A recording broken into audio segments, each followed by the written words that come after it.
gains tutorial. Now in this special tutorial, I'll show you how to work out your capital gain on selling for example, a residential property. Now let's say you invested in a residential property,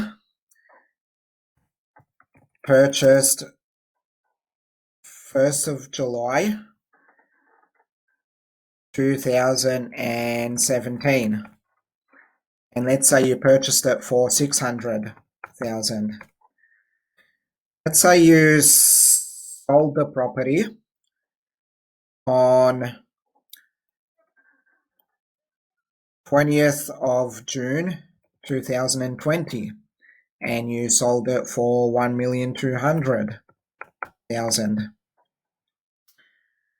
Now, on looking at these two figures, you'll quickly say, well, that's simple. The capital gain is $600,000.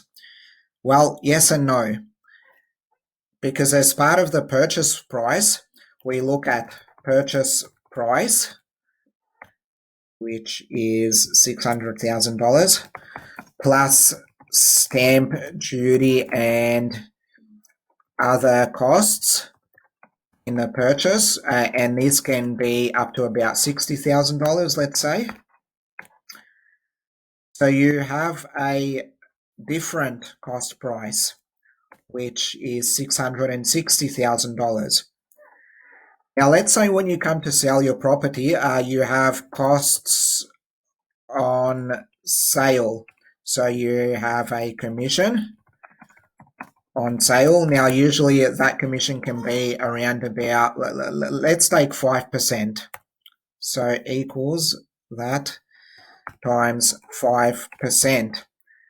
Your commission in this case is going to be quite high, $60,000. Well, let's say 2% as a commission.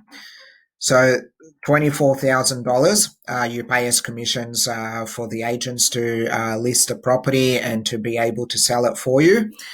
Now, let's say also there's settlement costs, and these include legal fees and all other sort of costs on settling the sale of your property.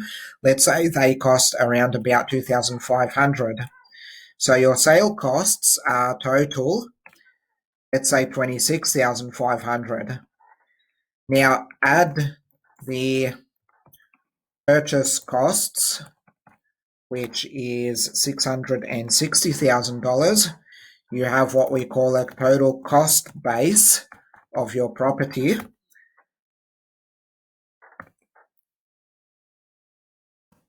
$686,500.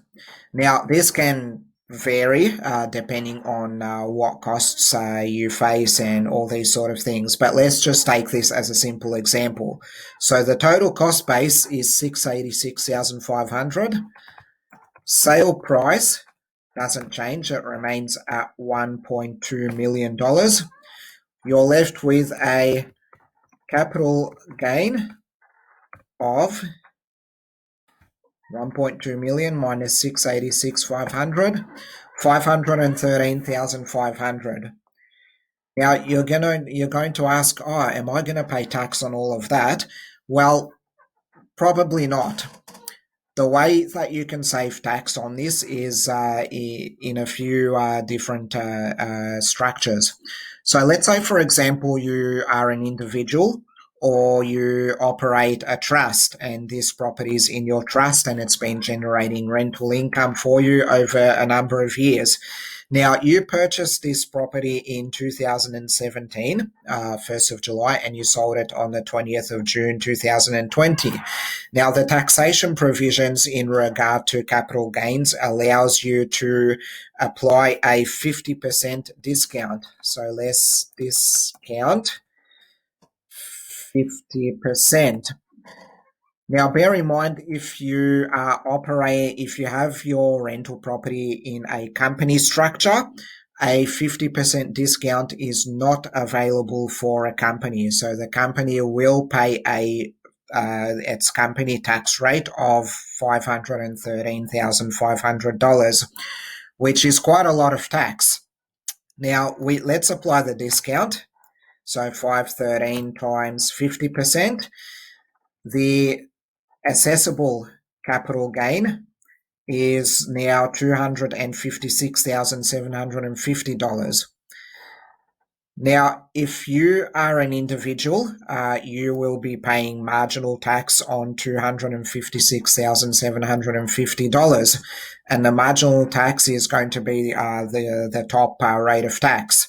So, marginal tax is going to be 44%. That's 42%. 47%. So that's 45% plus 2% Medicare levy. So if you take this multiplied by your marginal tax rate, that's the tax on your actual capital gain, $120,000. Now, let's say if you have an SMSF,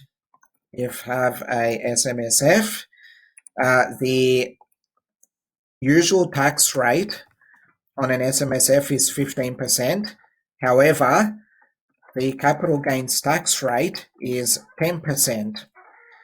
Now, let's say your discounted gain is $256,000. Tax on the gain is 10%. So that means your tax on the capital gain in your SMSF is $25,675.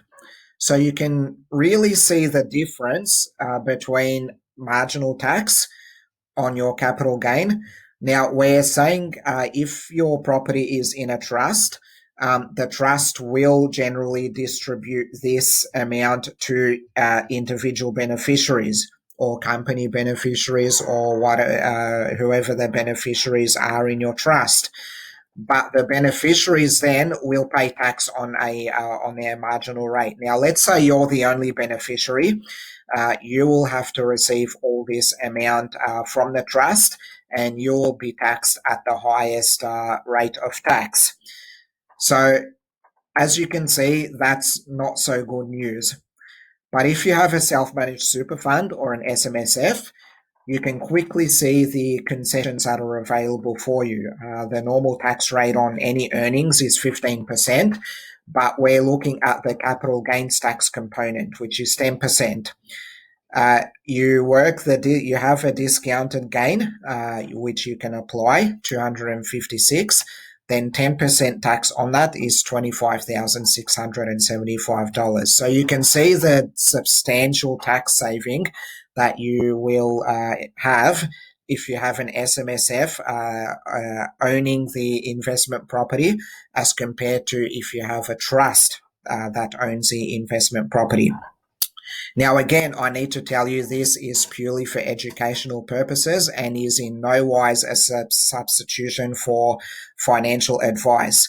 I do work in an accounting practice where we do have clients with different business structures, and we have saved tax for them in applying these business structures to them in terms of their capital gains.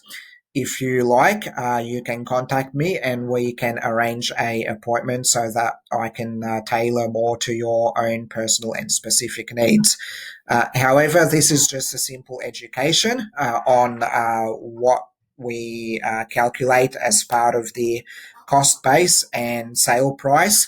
And it's also an education in terms of how different business structures can save you potentially a lot of tax.